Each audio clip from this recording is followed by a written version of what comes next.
तो गाइस कैसे हो। आज मैं एक्सप्लेन करने वाला हूँ मार्शल पीक के न्यू एपिसोड को। तो चलिए शुरू करते हैं। इस एपिसोड की शुरुआत में हमें यांग काई को दिखाया जा रहा था।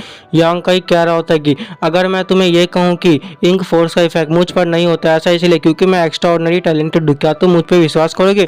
प्रोटेक्टर यांग काई को कह रहा होता है कि मैंने रास्ते में आते समय काफ़ी सारी अनबिलीवेबल चीज़ देखी, इसीलिए मुझे आप पे विश्वास है। और यांग काई प्रोटेक्टर को कहता है, क्या तुम्हें सच में मुझ स्ट्रेंजर पर भरोसा करते हो जो तुमसे सिर्फ कुछ ही दिन पहले मिला है। और हमें अगले ही सीन में दिखाया जा रहा था ओल्ड चू की आवाज़ आ रही थी। ओल्ड चू कह रहा होता है, तुम कितने ज़्यादा बेवकूफ़ हो, तुम मेरे ट्रैप में अब फंस चुके हो। और हमें दिखाया जा रहा था उनके नीचे एक फॉर्मेशन एरर एक्टिवेट हो जाती है। उस फॉर्मेशन एरर को एक्टिवेट होता हुआ देख के प्रोटेक्टर कह रहा होता है कि ओल्ड चू, क्या तुम सच में मुझे मारना चाहते हो। अब मैं समझ गया, हमारे सेक्ट के स्पाई तुम ही हो।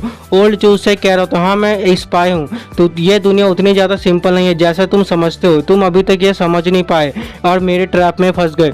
वो प्रोटेक्टर यांग काई को कह रहे थे, होली चलिए फॉर्मेशन अरे काफ़ी ज़्यादा स्ट्रॉन्ग है, इतनी आसानी से इस फॉर्मेशन से बच नहीं सकते। यांग को एक जगह जाके बैठ जाता है। प्रोटेक्टर कह रहा होता है, तुम्हें डरने की कोई जरूरत नहीं, हम इतने जल्दी मरने वाले नहीं है।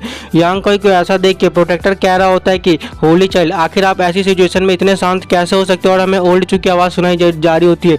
वो आवाज़ कह रही, प्लीज़ तुम मेरे को छोड़ दो, तुम मुझे मत मारो, मैं इंक को सर्व करने के लिए तैयार हूँ। और ये देख के प्रोटेक्टर कह रहा होता है, आखिर ये ओल्ड चू इमोर्टल असैसिनेशन रिलम का मास्टर किसके सामने अपनी लाइफ के लिए भीख मांग रहा है। और हमें अगले सीन में दिखाया जा रहा होता है कि जू वहाँ पे आ जाती है। जू को देखते प्रोटेक्टर कह रहा होता है कि जू आखिर तुम यहाँ पे क्या करने आई हो। और जू बस अब प्यार भरी नज़रों से यांग काई को देखने लगती है। यांग को उसको कह रहा होता है कि जू, क्या आखिर तुम मुझे ऐसा क्यों देख रहे, क्या तुम मुझे खाना चाहती हो।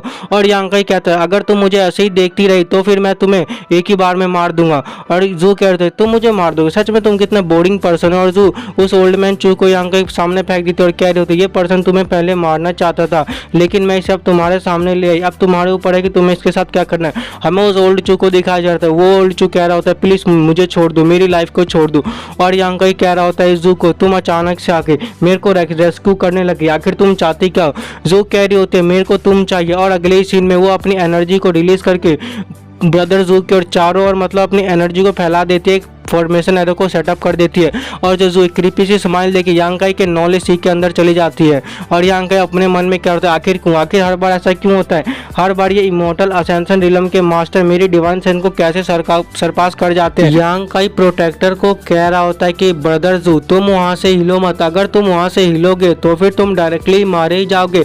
ये देख के प्रोटेक्टर कह रहा होता है कि ब्रदर यांग आखिर ये सब चल क्या रहा है, क्या वो फिर से आपके अगेंस्ट अपनी डिवाइन सोल टेक्निक को यूज करिए। यांग काई कह रहा था, हाँ तुम प्रोबेबली ऐसा कह सकती हो, जैसा कि तुम जानते हो कि वो ब्लड डाउ आर्ट को परफॉर्म करते हैं जिसके लिए उसको फ्लैश और ब्लड एसेंस की जरूरत पड़ती है। और मेरा फ्लैश और ब्लड एसेंस काफ़ी ज़्यादा एक्स्ट्रा ऑर्डिनरी है, इसीलिए वो मेरी बॉडी को कंट्रोल करती है।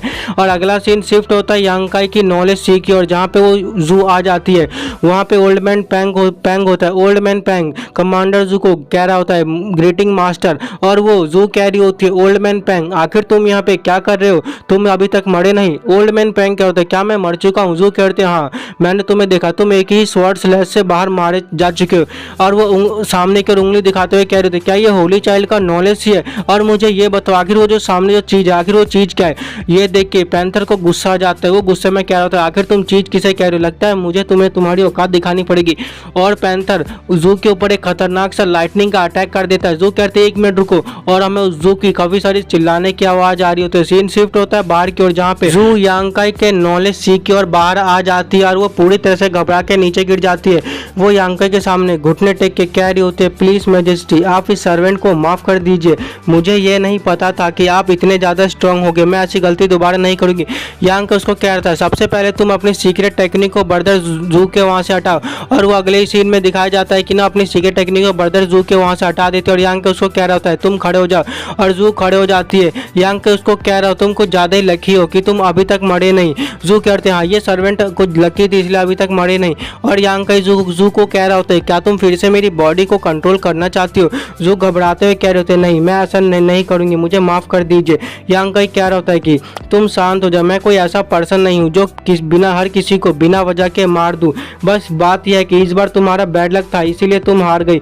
और जू कह रही होती है कि मैं जानती हूँ, मैं बस एक कुएं में बैठी एक मेंढक हूँ जिसको उसका कुआं ही पूरा पूरा संसार लगता है। यांग काई उसे कह रहा होता है, तो तुम इंक सेक्ट के यूई फैक्शन की कमांडर जू हो, मैंने सही कहा ना? जू कहते हैं हाँ मास्टर, क्या कोई ऐसा काम है जो मैं आपके लिए कर सकती हूँ? और यांग काई कहता नहीं, कोई भी ऐसा काम नहीं है जो तुम मेरे लिए कर सकते हो। अपने मन में सोच रहा होता है कि पता नहीं आखिर ये मेरे वश में कैसे आ गई। और यांग काई कह रहा होता है कि आखिर तुम्हें मुझसे क्या चाहिए? तुम ऐसे खड़ी क्यों? और जो घुटने पे आ जाती है और कह रही होती है, प्लीज मास्टर, इस सर्वेंट को ज्यादा कुछ नहीं, बस आपको थोड़ा सा ब्लड एसेंस चाहिए। यांग का उसको क्या होता है, क्या तुम्हें इस बात का डर नहीं है कि तुम मारी जाओगी? और वो अपने मन में सोच रहा होता है, ये अभी भी मेरे ड्रैगन ब्लड एसेंस के बारे में सोच रही होती है। जू कह रही होती है कि मैंने अपनी लाइफ में काफ़ी सारी मुसीबत का सामना किया है और काफ़ी बार लाइफ एंड डेथ की सिचुएशन से होके गुजरी, इसीलिए मुझे मतलब मरने से डर नहीं लगता। और यांग काई कह रहा होता है, अच्छा ठीक है, फिर मैं अब ज़्यादा नहीं, थोड़ा सा अपना ब्लड एसेंस तुम्हें दे सकता हूँ। और यांग काई अपनी उंगलियों को काट के अपना ब्लड एसेंस उसको देखता है, उसको उसके उंगली से ब्लड निकलते जो उसको चूसने लगती है और कह रही होती है, ये तो काफ़ी ज़्यादा अच्छा है। ये सब देख के प्रोटेक्टर तो पूरी तरह से हैरान हो जाता है और जू कह रही होती है कि मैजेस्टी आपका बहुत बहुत शुक्रिया, मैं यहाँ से पहले जा रही हूँ। और जू वहाँ से चली जाती है। उसको जाता हुआ देख के प्रोटेक्टर अपने मन में सोच रहा होता है कि मैं अभी भी इसका कारण नहीं जानता हूँ, लेकिन ब्रदर यांग का ब्लड एसेंस काफ़ी ज़्यादा पावरफुल है, उसमें हिडन पावर छुपी हुई है। कमांडर जो ब्लड अवार्ड को परफॉर्म करते हैं वो भी अपने आप को रोक नहीं पाई। और प्रोटेक्टर कह रहा होता है कि ब्रदर यांग, क्या हम उसको ऐसे ही जाने देंगे? वो इंक सेक्ट की मेंबर है, क्या उससे हमें कोई प्रॉब्लम नहीं होगी? यांग का क्या होता है, नहीं, हमें उस कोई प्रॉब्लम नहीं होगी, हम उसको आसानी से जाने दे सकते हैं। और अपने मन में सोच रहा होता है कि जू मेरी ड्रैगन वेन की पावर के लिए एक्सट्रीमली उत्सुक थी, तो मुझे ऐसा नहीं लगता कि वो मुझे कभी धोखा देगी। और प्रोटेक्टर कह रहा होता है कि ब्रदर यांग, मुझे ऐसा लगता है कि ये सब पहले से ही प्री प्लान था। यांग का ही क्या होता है, तुम्हारी इस बात का क्या मतलब? और प्रोटेक्टर क्या होता है, चू और अदर हाई रैंकिंग मेंबर पहले से यहाँ पर अटैक करने के लिए प्रिपेयर थे, ऐसा लगता है कि कोई हाई रैंकिंग मेंबर उन्हें कंट्रोल कर रहा है। यांग का कह रहा होता है कि चू एक इमोर्टल असेंशन रिलम का मास्टर था, इसीलिए उसकी पोजीशन सेक्ट में लो नहीं होगी, उसको जिसने भी कमांड दिया होगा उनकी संख्या ज़्यादा नहीं होगी।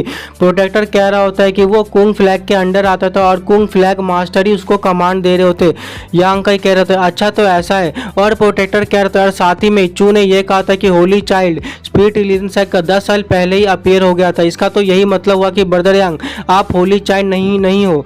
और यांग का कह रहा होता है कि मैंने तुम्हें कभी ऐसा नहीं कहा कि मैं होली चाइल्ड हूँ। और अपने मन में सोच रहा होता है कि मैं इस होली चाइल्ड के आइडेंटिटी से कोई भी ज़्यादा इंटरेस्टेड नहीं, मेरे को बस स्पिरिट रिलीजन सेक्ट की सेंटेंस से मिलना है।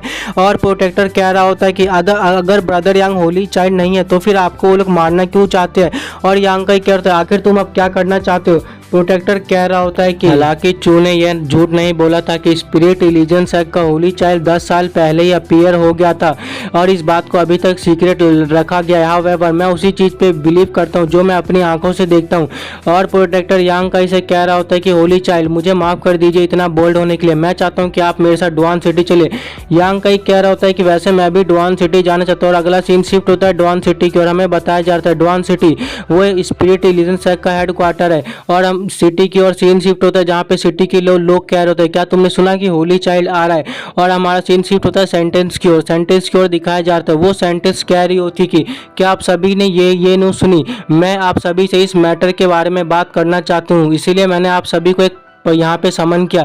एक पर्सन कह रहा होता है कि होली चाइल्ड का अपीयर होना यह प्रोफिशेंसी फर्स्ट जनरेशन की सेंटेंस ने की थी, यह हमारे सेक्ट के लिए एक ब्लेसिंग की बात है, हमें उसका अरेंजमेंट करना चाहिए और होली चाइल्ड को लेने के लिए कुछ पर्सन को भेजना चाहिए ताकि इंक सेक्ट उस मौके का फायदा उठा के उस पर अटैक ना कर दे। सभी पर्सन कह रहे होते तुम सही कह रहे हो, हमें ऐसा ही करना चाहिए। और सेंटेंस कहते कुछ ऐसी सीक्रेट बातें होली चाइल्ड से रिलेटेड है, वह सीक्रेट सिर्फ 8 फ्लैग मास्टर ही जानते हैं, इसीलिए इन सब का डिसीजन लेने से पहले हमें उसके बारे में सोचना चाहिए। और सेंटेंस फ्लैग मास्टर को कहते हैं, फ्लैग मास्टर आप सभी को ये इन्फॉर्म कर दो। और फ्लैग मास्टर सभी के पास जाते हुए कह रहा होता है कि मैं आप सभी को यह बताना चाहता हूं कि स्पिरिट रिलीजन सेक्ट का होली चाइल्ड 10 साल पहले ही अपीयर हो गया था और वह अपनी स्ट्रेंथ डिवाइन प्लेस में हाइड किए हुए है काफ़ी लंबे समय से और वो अपने आप को कल्टीवेट करके डे बाय डे स्ट्रांग होता जा रहा है। ये बात सुन के सभी लोग खड़ा कर लेते हैं अपना हाथ और कहने लगते हैं, सर क्या आप ये सच कह रहे हैं? वो ओल्ड मास्टर कह रहा होता है कि 10 साल पहले ये ओल्ड मास्टर एक मिशन पे गया था, मुझे इंक सेक्ट ने देख लिया, इसलिए मैं एक चट्टान पे छिप गया था। मैं काफ़ी ज़्यादा इंजर था, लेकिन सडनली एक पर्सन स्काई से मेरे सामने गिरा। उसकी कल्टीवेशन ज़्यादा स्ट्रांग नहीं थी, वह 1000 फीट से उस चट्टान पे गिरा था, लेकिन वो फिर भी मरा नहीं था। जब मेरी इंजरी हील हो गई तब फिर बाद में मैं उसको स्पिरिट इंटेलिजेंस एक्ट में ले आया। इसी के साथ यह एपिसोड खत्म होता है और मैं आपको ये कहना चाहता हूँ कि आने वाले मार्शल पीक के एपिसोड काफ़ी ज़्यादा इंटरेस्टिंग होने वाले हैं। इसीलिए आप वीडियो को लाइक और चैनल को सब्सक्राइब कर दीजिए ताकि आप नेक्स्ट एपिसोड टाइमली देख पाओ।